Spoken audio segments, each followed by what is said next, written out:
Great. Thanks, everyone. So we had the pleasure this summer of working with Alexandra Ramey.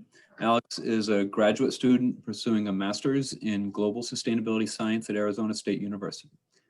Even though she is currently based in an environment pretty radically different from the Northern Forest where we work, from our very first reading of her application, we could tell she had the intellect, motivation, experience, and instincts to really help us dig into what we see as an increasingly important challenge of building a sustainable rural tourism economy across the Northern Forest region of Maine, New Hampshire, Vermont, New York. Communities across this region, many are facing really unprecedented levels of visitation and related pressure on community, cultural, environmental resources. So as we all are busily scurrying around trying to work with communities to help them both benefit from and manage the impacts of tourism and recreation, Alex came into the center with a really fresh perspective, great research capacity, natural community organizing instincts, really kind of a clear-headedness and space to help us find ways to deliver tangible products and big picture strategic thinking to the communities we serve. She's really been a total joy to have as part of the center's team.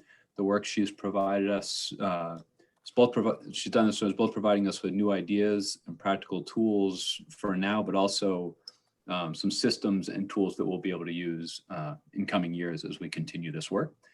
So again, it's been nothing but a pleasure having her as part of the team, and I say thank you and hand it over to Alex. Thank you for that introduction, Mike. And it has been nothing but a pleasure to work with the Northern Forest Center and with you and Maura. So I will dive right in.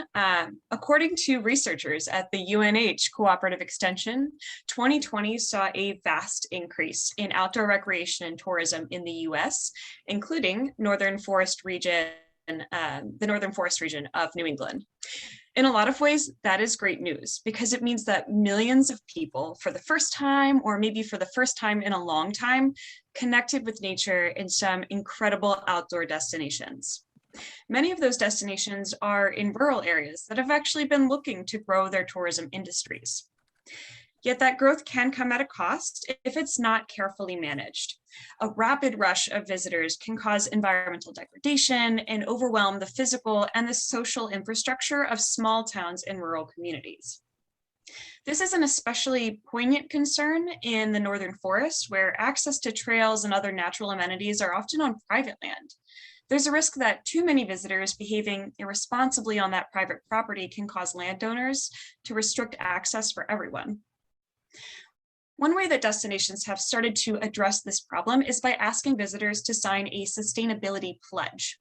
Through these pledges, visitors and recreators commit to behaving respectfully and responsibly as they travel. This summer, I worked with the Northern Forest Center to promote and evaluate 2 pledge programs that they've coordinated with their partners. One is the Mahoosic Way Pledge to Embrace Our Place, and the other is called Ride with Gratitude, which is geared, pun intended, toward mountain bikers. I also conducted some background research into how other rural regions practice sustainable tourism. Next slide, please. My work on these pledges consisted, I would say, of 2 major components. The first was outreach, and the second was evaluation. I focused a little more on outreach for Ride with Gratitude and more on evaluation for the Mahoosic Way. Like the Mahoosic Way, Ride with Gratitude is a new program that's just starting to spread. My work for them centered on expanding awareness of the pledge through more strategic outreach in addition to what they are already doing. I asked the pledge creators to think really deeply about the big picture goal for Ride with Gratitude and help them identify the outreach activities that would directly relate to and support those goals. I also recommended metrics for tracking progress over time. For the Mahoosic Way, I developed survey tools that could help evaluate the impact of the pledge on public perceptions and visitor behavior. In July, we distributed the first of these surveys to the roughly 100 people who have already taken the pledge, which offered us some really valuable information about who's taken the pledge so far and why. Now, I see these processes of outreach and evaluation as fairly connected and mutually reinforcing. So for example, over on the right, you can see some results from the Mahuzik Way survey. This tells us that current pledge takers are mostly full-time local residents. So we can use this data as a benchmark to evaluate the spread of the pledge to visitors over time and then direct future outreach with that information. Next slide, please. Beyond the 2 pledge programs, I also dove into the larger topic of sustainable rural destination development.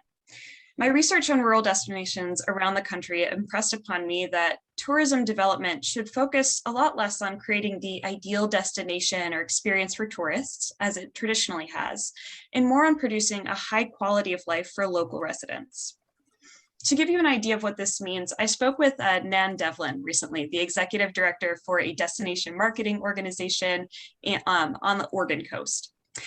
As she spoke about her work, it became apparent to me that she was really blurring the lines between tourism development and community development. To her, they were one and the same. I'm learning that sustainable tourism doesn't just mean protecting nature and supporting local businesses, though of course that's a huge part of it. It also means fostering democratic participation in tourism planning. So with that, I do have a question for the audience. And that question is, how can we ensure that communities feel both invited and empowered to take on that mantle? I know that the Northern Forest Center has been working on exactly this over the past year and will continue to work on that in the future. In this realm, they are trailblazers and could serve as a model for other rural communities that are asking the same questions. I want to close by thanking Mike, Maura, and the whole center staff for letting me be a small part of that. You've been incredible mentors. I also want to thank Kendall, Cameron, and the Resilience Group for your constant support this summer. Combining all of these elements of community and tourism development with program evaluation and research has been a fascinating journey for me, and it's something I really hope I can work on in a future career. And thank you all now for listening.